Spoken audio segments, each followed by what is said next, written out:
these words sound familiar? There is a fifth dimension beyond that which is known to man. It lies between the pit of man's fears and the summit of his knowledge. This is the dimension of imagination. Or is it? We'll be talking about that today, right here on The Parker J. Cole Show.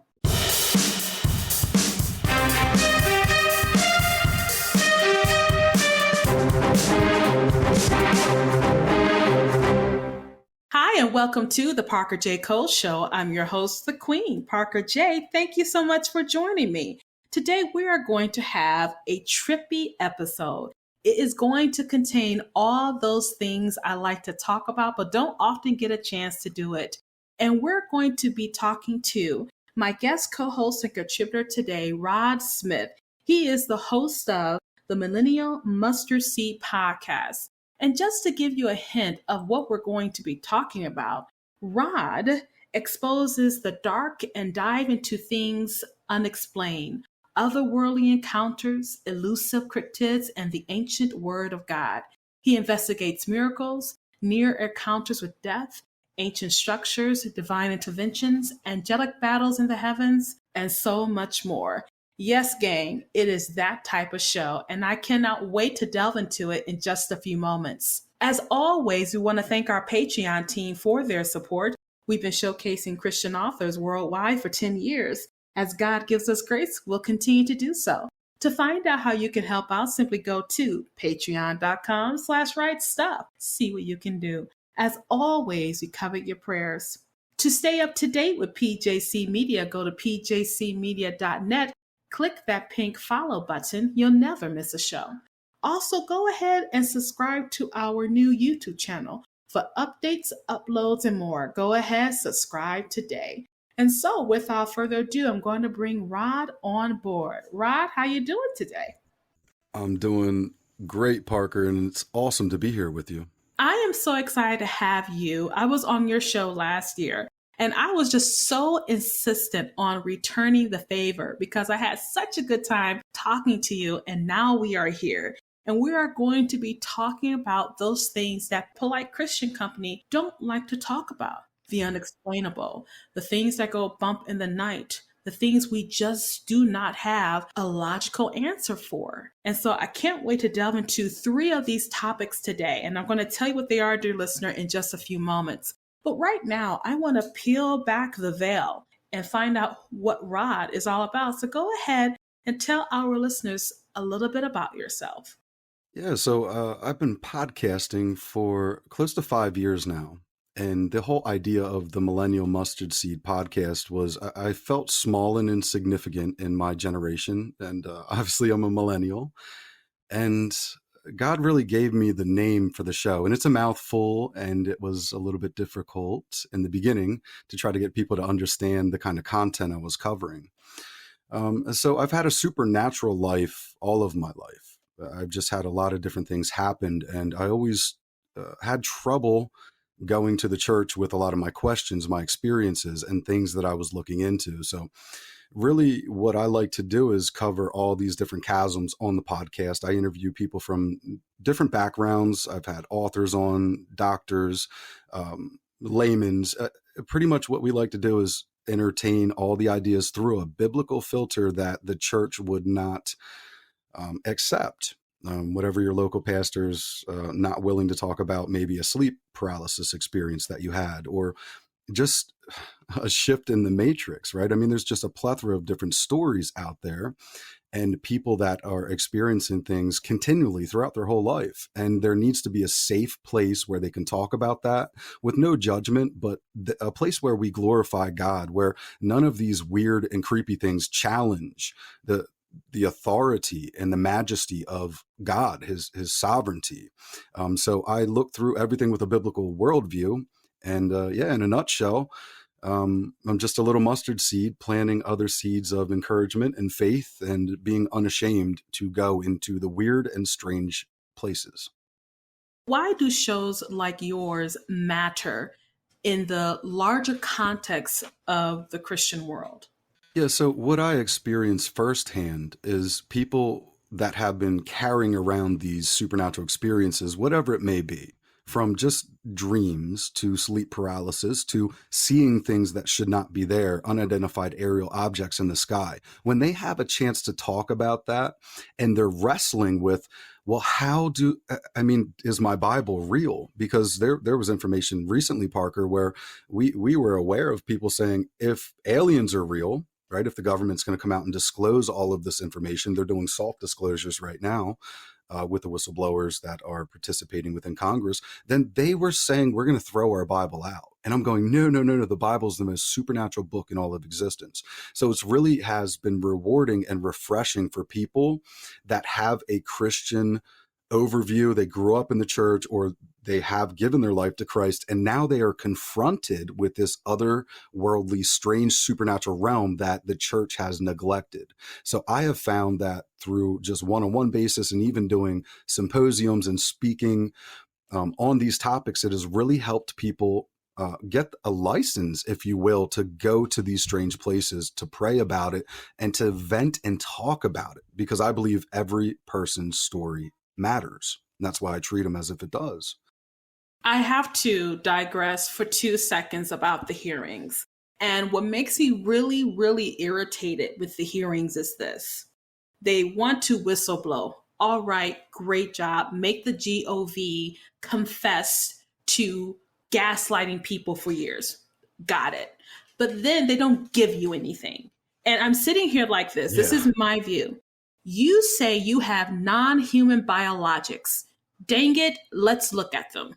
Okay? Show a picture, regardless of agenda, worldview, or not. Just show it to us. If you're going to do this whistleblowing, then give us something to whistle at. You know what I mean? Like, I want to go, whoa, look at the size of that alien with the 3 hands and the 2 fingers. I mean, I want to see it, because in this area, the GOV has worked very hard to say there's nothing wrong. You're all crazy. And then now you're backtracking. Okay, fine. Then show us what's going on. And that's what makes me very irritated with the hearings. Some people I talk to about the UAP hearings, they're like, well, if all this is going on, why can't we see anything? What was the point of even whistleblowing? We can't see anything. What's your thoughts about that? I'd be interested in your view.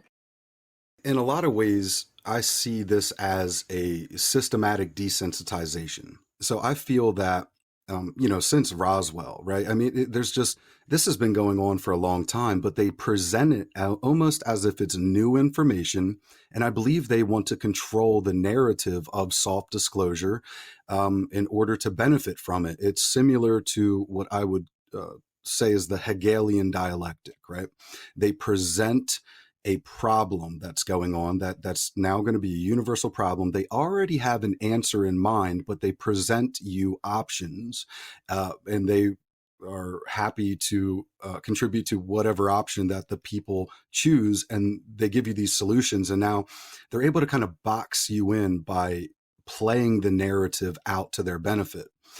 And that's what frustrates me with everything that's going on in Congress right now, because I look at it through a real spiritual lens. I look at it with a biblical filter as Christ being supreme and above all.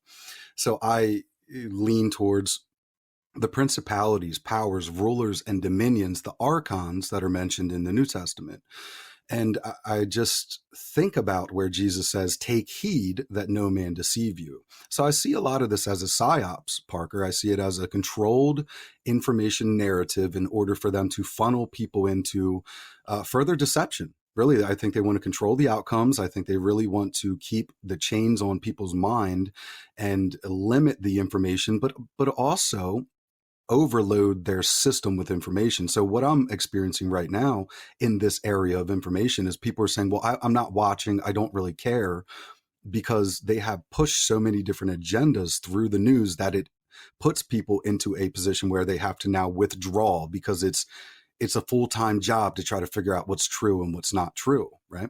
So now we find people going, I don't even want to go there. I don't care at all. And I think that that's a successful tactic from these elites, the GOV being a participant in this system, in my opinion. So I feel the frustration, but I believe that through prayer and through fasting and through reading the word of God and having a personal relationship with Christ, we can offer better answers to the people out there that are struggling with these same topics? I had a gentleman on my show when I first started, and he talked about the lying wonders of Mars. And he also mentioned what happened in Roswell. He also tied it in with the occultic practices of some of the bigwigs who started some kind of faction there in Roswell. Yes, because you started to see an increase in UFO phenomena after the events in Roswell.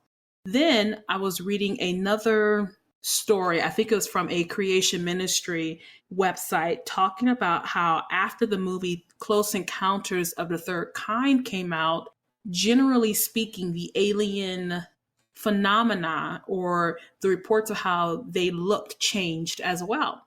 And so these all have to be taken into consideration. So when I heard about non-human biologics that they're talking about, I really wanted to see what they were. Describe them to me. If you can't show them to me, describe them to me. What do you see? Is it just cells? Is it some unknown organ that they have that we don't have? To your point, if you're desensitizing me to this, you're doing a great job because you're not giving me anything to chew on, to put the meat on, to snack on, if you will.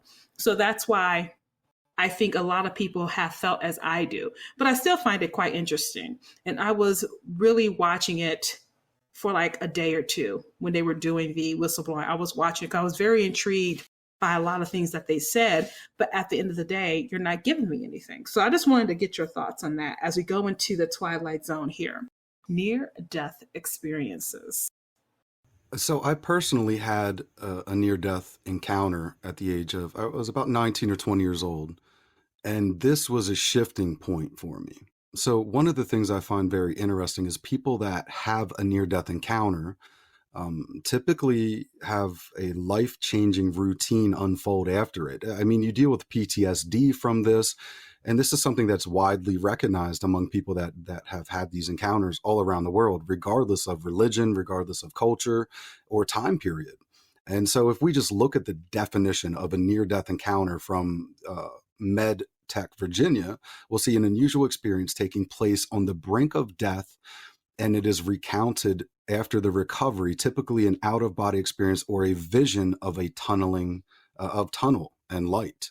Now, that's not what happened in my case, but I think a lot of the times the systems that are at play, right? We're operating in this world, and there's a teaching seminar for how to be successful, for how to follow your dreams, right? We're over entertainment, the entertainment industry. And there's a lot of good movies out there and great books out there. I'm not saying that it's worthless, but the stance that I take is there is not enough information out there that talks about what's going to happen when you actually die. It's a guarantee. We're going to leave this temporary vessel and we're going to move on into another realm. And I just think it's underrated because it's a guarantee for every person who's walking and alive right now. And being an experiencer of a near-death encounter, it really did take years to cope with the PTSD and come to terms with, I experienced this. I can't put this on the back burner. This is changing my paradigm. My noodle's broken, right? My brain is not functioning like it did before. I have to start looking at bigger picture thoughts and ideas and just the anxiety of what's really going to happen when I die. But that led me actually to the Lord. I didn't grow up in the church. We used to go on Easter and Christmas, but I believe that God used my near-death encounter to bring me into a strong relationship with him because I had searched for answers everywhere, Parker. And it's just astonishing that we have a seminar and a teaching and schools for every topic other than one of the hard realities that all of us are going to face someday. I want to talk about something you just said, that God used your near-death encounter, and thank you for the clarity of using the correct term, to lead you to him. I am recalling a gentleman I reached out to who also had a near-death encounter, and he went from being an atheist to being a Christian, and his experience talking about that. So do you believe that there is a purpose for people experiencing otherworldly or unexplained phenomena? Absolutely. I mean, just from a biblical perspective, we can see how God uses the supernatural. I'll give a couple examples here real quick, just for my Christians out there who keep a Bible close. We can see when David is playing music to Saul that an evil spirit left. It was soothing for David David has this anointing on him and he's playing music, right? So we see this is very supernatural, right? The Bible is the most supernatural document in existence, in my opinion. And now let's look at Abraham has this encounter with angels, right? They appear to him. They eat a meal with him. The Bible says about angels, angelos in the Greek, and are they not all ministering spirits that minister to those who inherit eternity? It also talks about the angelic realm. You never know when you're going to run into one. And literally, it says in the Bible, you could be entertaining an angel unaware. So just the fact that there's just a few verses we can go to show that God uses this supernatural dimension to affect us in the time space that we are currently operating in. It's one of the tools I believe God uses. Now, I would never compare myself at all to a Joseph by any means, but I will use this example in how God helped me to understand my near-death encounter. One of the ways that helped bring me out of the PTSD is when I realized what Joseph had experienced was rejection, betrayal. They intended to kill him, but they sold Joseph into slavery. And after his hardship and deprivation, this long process, the test did not stop with him, but he kept faithful to God. And at the older age in Joseph's life, he actually makes this declaration to the very brothers that betrayed him: what you intended for evil, God has used it for good. And I could go on and on, Parker. I mean, this supernatural realm is a tool that I believe God uses very much of the time to get your attention, to work some of the bugs out in your life. I think it's much stranger and deeper than first glance would ever lead to believe. I'm so glad that you responded to that question. One thing that I want this episode to do is give people the safe space, that word that you use, to be okay with talking about these supernatural things that all of us at some point or another have experienced. Now, you can be as candid as you like, but do tell us about your own near-death encounter. Yeah, so it's interesting because for years I didn't talk about it very much with friends and family. Obviously people that are local to me, they had asked, "Hey, what really happened? Give me the rundown here." But it was one of those things where I thought people wouldn't be interested in, and I was having trouble working through this experience because it was traumatic. And now I find myself, I think this is the fourth time I've been invited onto a show to speak about my near-death encounter in the last few months. So it definitely seems to be like something that people are very interested in. But what happened with me, and I was raised very worldly, Parker. I did not grow up a very good little boy. I was not, I had made bad choices. So what happened with me is I found myself in a situation where I was woken up in the middle of the night and a few of my friends had been jumped. We were at a party. This is probably 2:30, 3 o'clock in the morning, and the party got crashed by a group of other individuals. And I get woken up. I come down from the third floor of the house that I was in partying, and I come outside. I see a group of guys, and it's just mayhem. I found myself in a brawl with 8 other grown men, and I fought as hard as I could. And I'm not much of a fighter, but I'm not. Let's just say I'm capable. I'm very capable. And in other words, you're not me. I'm a writer, not a fighter. I would just be screaming for help. So somehow I'm both now. I don't know how that makes sense. But please. You're young and you think you're invincible, right? And I played football and wrestled and boxed when I was younger, so I was very confident. But I did find myself in a situation where I had grown men stomping me into the ground. So in a nutshell, what happens, and this is not just getting beat up. Like most people say, "Oh, I got a black eye. I got beat up," but these guys tried to kill me. I was swollen from the back of my ear on the right side of my face all the way out into the front of my nose. I still have some nerve damage, TMJ in my jaw, hearing issues in the right side of my face, things that I still deal with. And I say that just to, kind of paint the picture for people that this was a very traumatic head injury, and I had traumatic injuries on my ribs and on my back. But what happened is I started to leave my body. I never left my body completely. And it's kind of hard it's weird because I've been talking about this more, but it is hard to talk about because I feel like you kind of, in a weird way, almost re-experience it minutely. But I never remembered my legs or my knees or thighs leaving my body. But as I was laying on the ground, I remember trying to sit up so I could roll to get out of the way. And I was sitting up, but it was the me that is my personality, my thoughts, my cognitive ability, right? Almost like something from my pineal gland to my solar plexus was moving up and out of my physical vessel. And it was dark and eerie, and I didn't feel any pain. I remember being like, I don't want to leave my body. I don't know how to operate in this realm I'm tapping into. This all happened in moments, and I don't know what to expect or what to do. So I kept trying to sit back into my body, and I kind of was falling through my body kind of into the ground a little bit. Like, if that makes sense, it's the soul and the spirit in me was trying to come out. I remember fighting so hard to stay in my body. And I remember thinking, no, this is not what's happening. I don't like what I'm about to experience here if I come out of my body, because I didn't have operation like we do here in the physical. You don't have control of your hands in the same way. Everything felt strange. And it almost felt like being in water a little bit. There was like a thin, strange pressure around me.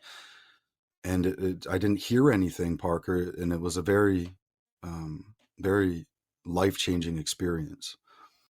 Now, come to find out, when I had went to the hospital, after this experience, my brain had swelled up and was tapping the inside of my skull. So I had traumatic brain injury. And one of the things that was hard to deal with was doctors trying to put these elaborate titles on what you experience, right? And people just trying to write off a quick definition and disregard the emotional state that you're in and how you're trying to express what you experience. I found that to be very difficult because I'm an experiencer. Like, it doesn't matter what you say. I was leaving my vessel. I've experienced this now. So it doesn't matter what fancy terms you use. Help me, right? And I couldn't really find help. So it was a very long, drawn-out recovery process for me. I feel like it stole many years of my life, dealing with the post-traumatic stress from that. And plenty of other things happened too, where I felt like, especially with Christianity, is there some secret back door to Christianity where they talk about these things, because it's clearly not happening when I go to the church service or the Bible studies. I have no healthy way to get information. I have nobody to talk to and to weigh out these options against.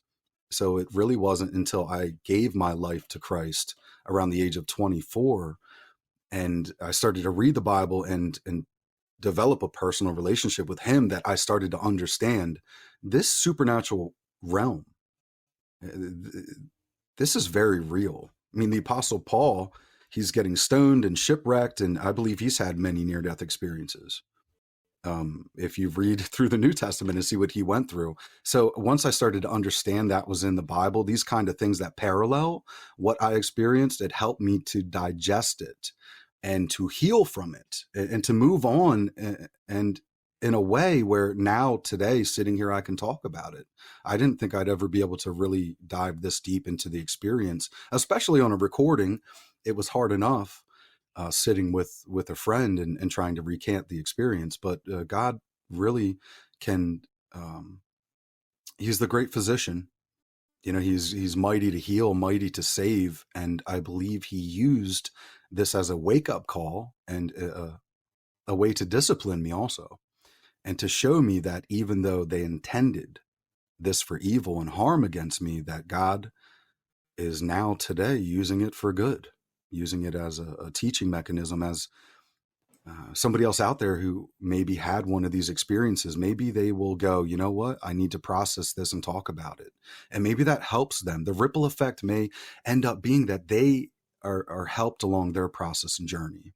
So that's just kind of where my heart's at on the topic. And that's what happened to me. I think what you said is very moving. It's unique, but it also, and you may have already figured out I was going to touch on this as I was listening to you tell your story. You made mention, whether you were conscious of it or not, of soul and spirit. And that brought me to the triune nature of God. And with you saying how there was awareness of your soul and spirit being outside of your body, lets us know that we have a replica, if you will, of the triune nature of God, which is body, soul, and spirit. Is that something that you deliberately said, or is this something that you realized as you were having this near-death encounter? I just knew how strange the experience was, and I didn't have the language for what I was experiencing at the time.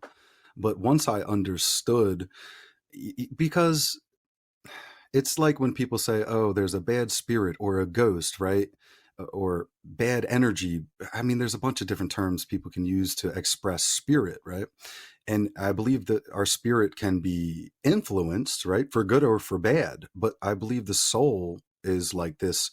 It's the seat of the human experience, you know, and I just, that's what I believe, you know, after kind of learning and going through things like this and just finding the healing in God. I had to agree because of my personal experience. I didn't say that intentionally, but that is the language that God's given me to understand. We are triune. We're created in his image and in his likeness. So yeah, we have a body, a soul, and a spirit. And it's pretty much as simple as that for my experience and how I believe it to be. It gives rise to people who discredit the idea that we as Christians do have spiritual gifts and abilities. Now, I'm not talking about the mutants like X-Men. I don't think it's that type of ability that we're referring to, but in the spirit. For example, Yes. if I'm to add to this conversation my own experience, it would be that sense of empathy I have that comes out physically. Like I can be around someone and instantly sense something's off with them, and my body physically reacts to that. For example, I was at a place recently and a person passed me and everything inside of me recoiled unexpectedly. It was scary. That's the only way to describe it. And I said, what is that? You can't explain it. But when I say everything inside of me recoiled, as if there was a revulsion that went so deep, this person is not right. You know what I mean, Yes. Rod? And yes, I do. This gives rise to understanding the spiritual gifts that God has given us. And even the Apostle Paul talks about it in the New Testament. So now you have this near-death experience. You're able to talk about it, even though it is still difficult. And I can even hear the hesitancy in your voice as you were discussing it, not because you don't want to share. Like you said, you're reliving this experience. It brings me to mind about the type of freedom you experienced once you said it the very first time, and how someone listening can also be affected by that. I talk about the ripple effect quite often. You know, a very good friend of the show and a personal friend is Dr. Laura Sanger. She wrote a book called The Roots of the Federal Reserve. And let's just say it's traveling around to the right people. And when me and her talked before I interviewed her for the first time, she's been on the show about 5 or 6 times now. A few years ago, she had shared with me that she was listening to a podcast that had helped her connect some dots about questions and things that she was wrestling through. And that ripple effect actually caused her then to write a very successful book that is helping to change the paradigm as to the monetary systems and the antediluvian times and the connection thereof. And so I really, and just messages I've gotten from people, emails and messages, and just people saying that them hearing these experiences that I personally had and talk with other people about how it's changed and shifted in their life. So I think it's just really provocative that we have this generation of people that are going through a bunch of different things, and I'm honored to have a place for people to share those experiences and to take that deep dive. And I feel like I forgot your question originally, Parker. I'm sorry. Can you remind me what you just asked me a moment ago? You did answer the question as Okay. when you gave the example of Dr. Sanger.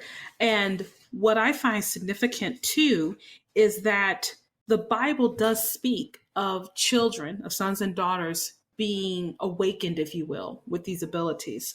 Yes. It Yes. talks about that. Now, people nowadays, we tend to get really clinical. And I grew up Baptist, and Baptist people can get real clinical. Let me tell you, we can get so clinical. And it's not against every Baptist person out there. I'm not saying that.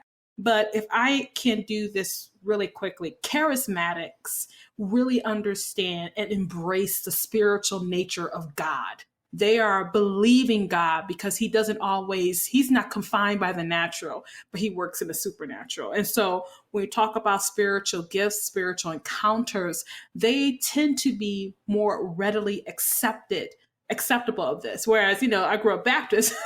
So, not that we didn't believe in the spiritual. Now, Yeah. some Baptists, they don't believe in the spiritual world at all. They think it's just something for the Bible to be metaphorical about. It's that you have to understand that God is not limited like we are. Recently at our church, I think last year sometime, we all experienced the supernatural healing of a man. And this faith healer, and I was, of course, very skeptical, okay, because the faith healers, you see them on TV, throwing people on the floor and all that other kind of stuff. And the faith healer just simply talked to the guy on the phone. And he made mention that one of the reasons why people don't get healing is because of unforgiveness in their heart. Exactly. And he talked about that. But the guy talked to him and everything, and he healed him. He healed him. And on the doctor's medical records for his condition was recorded that this man had been supernaturally healed. And there was no explanation for it. I needed that reminder. And I was talking to a fellow, because I'm in the choir there, I was talking to a fellow choir member. I said, why do we forget that God doesn't work in our realm?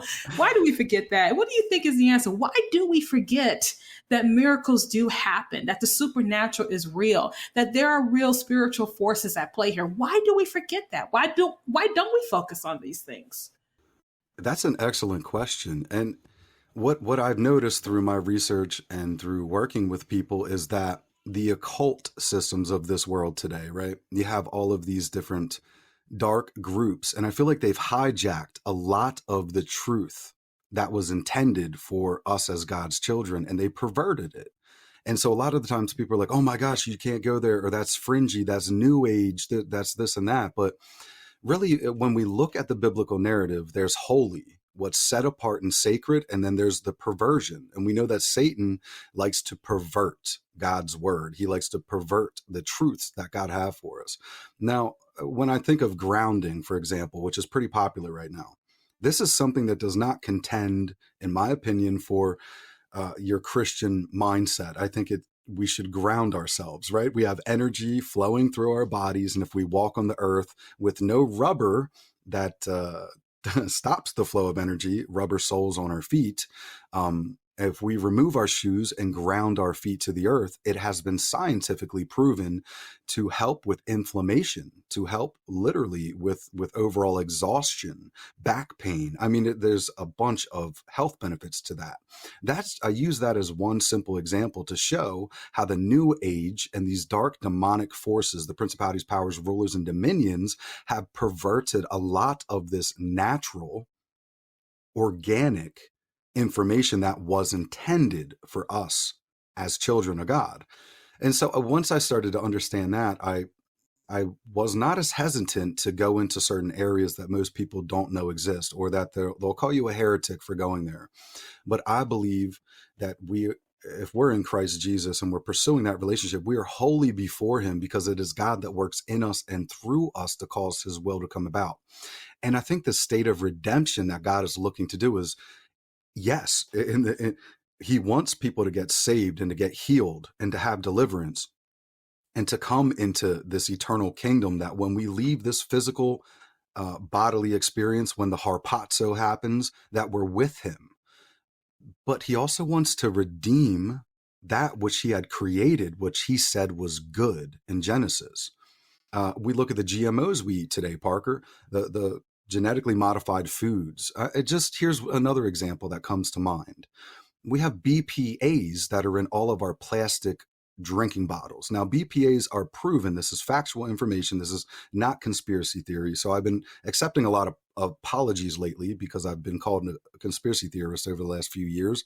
Not anymore. But if you look into what BPAs are, they actually hinder the testosterone process in males, right? So it gives you an over increase of estrogen, and it breaks down the testosterone and hinders a masculine designed body, wonderfully and fearfully made in God's image, from processing that testosterone and holding the correct amounts of it. That is chemical warfare. That's chemical warfare, in my opinion. Now add in the stress and fear, which fear is actually shown to lower your immune system. The amygdala, this portion of your brain, it's also been called the reptilian portion of the brain, but that's where the fight or flight choices can be made. And if you're in a fearful state, you can lower your own immune system. So we can see how the enemy has perverted a lot of this information and despiritualized all of it and took the essence of, well, God tells us not to fear, not to be afraid. He also says this is our holy temple. We should be eating right. We should be exercising and taking care of our temple. And we should be very well aware of the environments we're in, what we're putting in our body. I'm not saying make a movement and go start hugging trees and acting crazy. What I'm saying is that we're not ignorant to the devil's devices. We're like Bereans. We study daily with a readiness of mind to accept that which is true. And if we really do work out our salvation with fear and trembling before God, you, me, and everyone else are we will pleasantly experience the fact that there is a ton of false information out there that is hindering us from being the way that we were intended to be, which is healthy and in good communication, to be the ecclesia, the church, many members, diversity of gifts. And I see these attacks, many different rabbit trails that lead to this stage of this massive slaughtering of our generations and every generation before, because it also says in the word, my people are destroyed for their lack of knowledge. So God is telling us we have to be wise as a serpent, but as harmless as a dove. So in a nutshell, I could go on and on, Parker, and this is one of the things that I talk about intermittently on the podcast, depending on the guests that I have on. But, really, God has the answers. The occult and these dark Illuminati groups, these satanic ritual groups, have stolen a lot of this information and flooded the rest of the world with an overstimulation of entertainment. They made it into movies and into all of these, just an overstimulation with technology. So people really they're not able to process this because the warfare is in the technology. The prince of the powers of the airways, he's not playing around. So I love talking about these things because God can get glorified through us processing all of this information around us through a biblical filter and by calling on his name. One thing I want to piggyback on that you said is this knowledge, particularly about what we eat. A friend of mine recently was telling me about how a lot of things can be solved with our diet. As I was listening to what they were saying, I could wholeheartedly concur. Because you have a lot of overweight people. Why are children coming up with more autism? Why is all this type of things happening? Is it the diet that we eat? I do have a young lady who has been on the show several times, and I would like you to speak to this too before we go to our next into the Twilight part here. She mentioned how she used to be in the New Age. As such, she wants to avoid anything that has a radical spiritual element to it. There are people who have come out of the New Age and have accepted Christ who actually become extremely clinical because the New Age does subsist and exist on heretical teachings about the spirit world. What would you say to that? Yeah, I see this all the time. I deal with people that have been satanically ritually abused. We call them survivors, or DID, dissociative identity disorder. And a lot of the times these people have been weaponized, right? The trauma-based mind control that a lot of these people have went through in the New Age movement through all of these different levels of trauma. What we are finding out is that the enemy had plans to use these people to contribute to the destruction of their families, to make their bloodline, to hinder it from coming into the knowledge of who Christ is. And so if I was to speak to this, there's many people yet to come out of the New Age. And there's a process that needs to take place that I don't think the church has identified as being as critical as it is, because the Bible says first to pray, that we are to bind the strong man before we plunder the house. A lot of the times you go to the corporate churches, they spend 5 minutes in prayer. So I think it's imperative that we are praying for people. And then at the same time, we are discipling people. Going above and beyond, letting the tires hit the road, the rubber hit the road, if you will, and just bearing each other's burdens and so fulfilling the law, really taking these people on and not labeling them and saying, oh my gosh, you're crazy, or you believed in the occult and all these strange things, but slowing down, making sure that we are solid in our belief and faith first, because we can't help anybody. We can't talk about the stick or the log in someone else's eye if we have a stick in our own. Or maybe I'm saying that backwards, but I hope you understand what I mean there. I get the point. You're fine.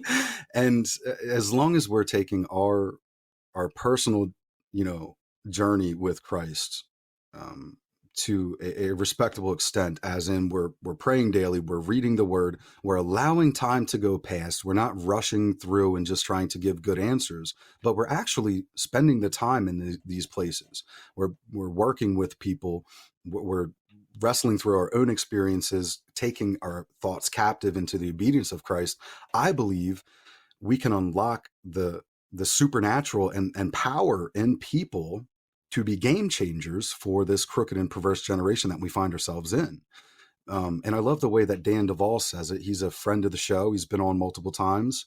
And he says, every single person that we work with to get freed from all of the past traumas, bad experiences, just everything they dealt with in life, that is a justice case against the kingdom of darkness. That's a justice case against the kingdom of darkness, because the last point I'll drop to drive that home is, we all know with the mafia, the way that they had always worked is intimidation. So if they intimidate the person and they don't testify, well, then there's no judgment against the persecutor. But if we testify, if we share our testimony, if we work through these traumas, if we start to come together and actually understand, though they intended this for evil, God can and will use it for good, because according to our faith, we're healed. So we need to develop that faith. Faith comes by hearing the word of God. And really, I'm a proponent for that, because the people I've dealt with, and I don't say names or companies, but I'll just spread it out this way. I've talked with CEOs, I've talked with active military, retired military, police officers, government officials. I just had a roundtable, Parker, with 5 other people. There was a couple of different radio stations there, and Nate he's the communications connections director for all of MUFON in Canada. And you just see these reports. Nate is talking about how many people are coming out of the New Age and the occult right now and finding Jesus Christ and finding healing and better answers, a biblical, the Bible having answers for everything they experienced. And it's filling them up, because everything else, it's like they kind of dangle some fun information in front of you. They kind of lead you down the trail a little bit, but then you find yourself never being filled up, never getting healing. And now it just becomes knowledge puffeth up, right? Oh, Ancient Aliens talks about all this and that. And there's so many times I hear stuff, people send me stuff, I even watch stuff, and I'm like, you're so close. You're so close. They just don't understand the Deuteronomy 32 worldview, or they don't understand the divine counsel worldview that the Bible talks about. These Dr. Heiser really helped Dr. build Michael that Heiser. Yeah, he passed away though. Yes, and I almost had him on the show. I was so close, but then he had gotten sick. I've had some of people that he has worked directly with on the show to discuss that. But we're a bridge now.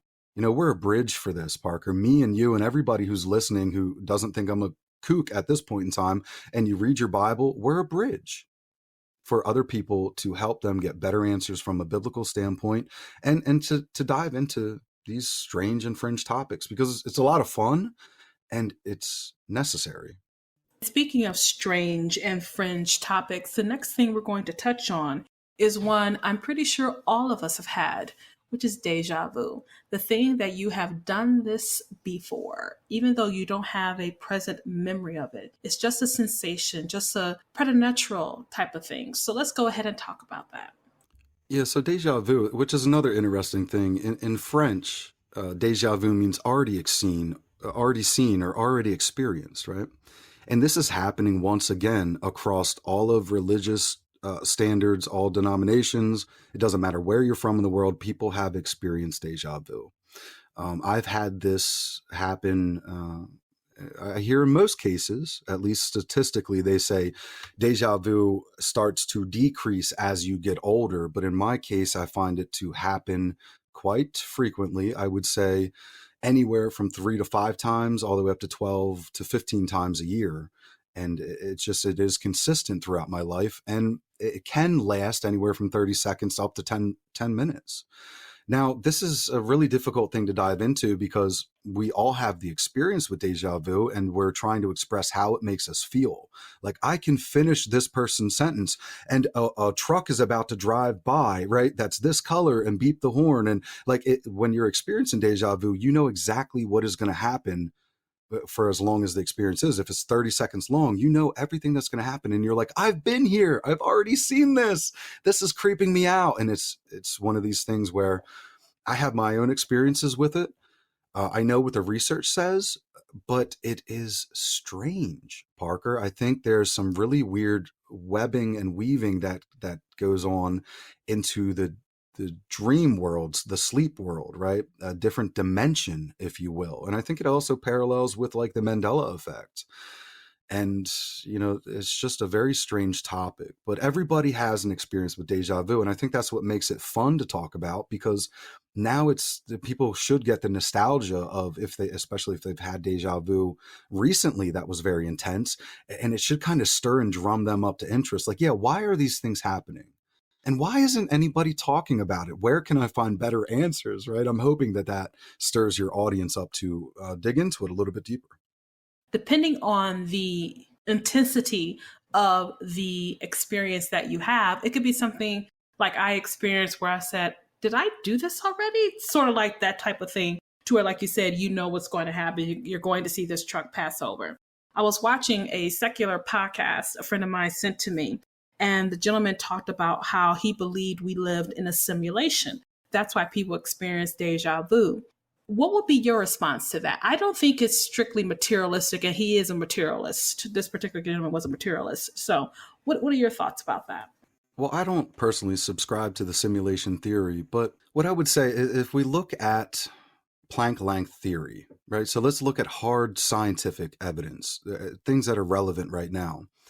In Planck length theory, if we were to take a piece of string and cut that piece of string in half, and then take that half, one of the halves, and cut that in half, and continue to do that all the way down, and let's observe the process under a microscope, right?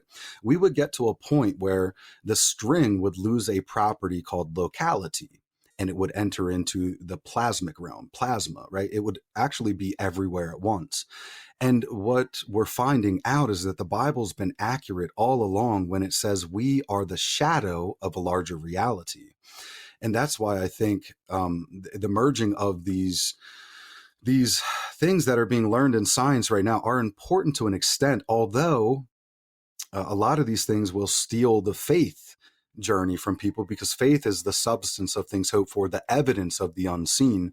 But there are people out there that their brain thinks this way. They have the engineering kind of mind, and they're very analytical or meticulous, and they want to know how things work. And that's good. That's not a bad thing. That's a great thing. We love inventors. We love people who think that way. But what I would say is just even right now in science, we see the depiction of what the biblical narrative has been saying all along. So I don't subscribe to the simulation theory or belief system, because we are physical and we're here, and each one of us believes that we have value right? That's why we want to be treated morally well, right? We have value. And so I think that the truth is stranger than fiction. And in a lot of ways, as people find out what the truth is, it can get you really upset. But I don't think we're just ones and zeros flipping through a screen here, Parker. I think that we're much more than that. And it actually could turn into a whole entire episode just elaborating on that, using biblical scriptures to support the idea that we are wonderfully and fearfully made and everything matters, and also sharing personal experiences on that. But just from a 30,000 foot view quick, I hope that kind of helps clarify my stance on that. Also, too, we have to be real, because the pain that we experience matters. If it didn't matter, it wouldn't make any lick of difference if someone took a child and cut off its head. It wouldn't matter. It would be just something that happened. But thankfully, God doesn't work in those types of situations like that. He doesn't say, oh, it doesn't matter. It doesn't matter if your pain is real or imaginary. So my next question deals with something you already alluded to, and you alluded to the Mandela effect. Now, I can go into a textbook explanation of the Mandela effect, but you go ahead and describe it to our listeners. Yeah, so the Mandela effect is another interesting one, and there's a lot of information floating around on the Mandela effect right now, but just taking a glance at what they say it is, they as in whoever wrote these depictions for us. The Mandela effect is a phenomenon where people misremember facts or events that are different from the current reality we're experiencing. Some examples just go for the Mr. Monopoly. A lot of people remember Mr. Monopoly having a monocle, and he never did. Or Snow White's line, "Mirror, mirror on the wall." It doesn't actually say that. It says magic mirror on the wall. And the list goes on and on. Darth Vader's line, "Luke, I am your father." It's not what it actually says. And I'll leave the audience to go find out, do some research there. You put a little bit of typing work in to find out what's actually being said there. And it'll surprise you. So this is happening on a huge scale where people are experiencing this in large numbers all around the world. And I know that there's better answers for this, but I would allude to the fact that even in the English language, I think that there's some issues in the English language. I think if we look at the root words of English, a lot of it is scarily to come to the realization of it has occultic backgrounds. I mean, just some of the way that the words are pronounced and the bridging of the words. I believe a lot of times it was constructed to do incantations and to carry out spells. And I think it is the language of business. So the whole entire world buys and sells using this language currently. So there's a lot of things I could look at when it comes to the Mandela effect, but really our memory has failed us in certain ways. There's certain things that are just unarguable. Like we know that, it says mirror, mirror on the wall. I watched the movie 100 times. How could I be mistaken? Yeah, there's some strange things going on here. When we look at CERN and what CERN is really doing today, if we don't just buy that surface level definition of what they say that they're doing, but we dive a little bit deeper. Yeah. I think that I haven't quite pinpointed it. I have many reserved thoughts on the Mandela effect, but I think that the veil's thinning, Parker, and we're seeing the repercussions of a age of deception happening right before our eyes. Well, this has a lot to do with Satan being called the Prince of the Air. It has a lot to do with understanding that as people drift away from the Lord, you allow these spiritual beings and entities to have influence more. And one thing that I think happens is that we are protected from these influences because we have the blood of Christ on us and within us, and the Spirit of God is in us, and we're protected from a lot of things. And so with that in mind, what I want to do is just get ready to shut down today, because I know for our listeners, we have had a fun time talking about these very interesting things. And so what I want to do is give people an opportunity to discover where you are, Rod, and how they can listen to your podcast as well. Awesome. Well, thank you. And this is edifying for me as well, Parker. And I really loved having you on the podcast last year. We covered creativity and originality, and that was a special one for me. And I want to have you back again. There's plenty more to discuss over here on the Mustard Seed. But where people can find me, I'm not very active on social medias. I do have an Instagram and a Facebook page. I'm not super active there, but it's the Millennial Mustard Seed.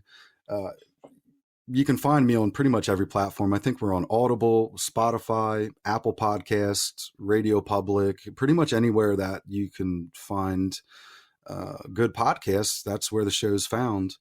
And yeah, by the grace of God, we've been growing. This is season 4 this year. We've knocked out a lot of episodes. We talked with a lot of different people. I'm super surprised to find out using Listen Notes, which is kind of like a credit score for your podcast, that we are in the top 3% globally at this point in time.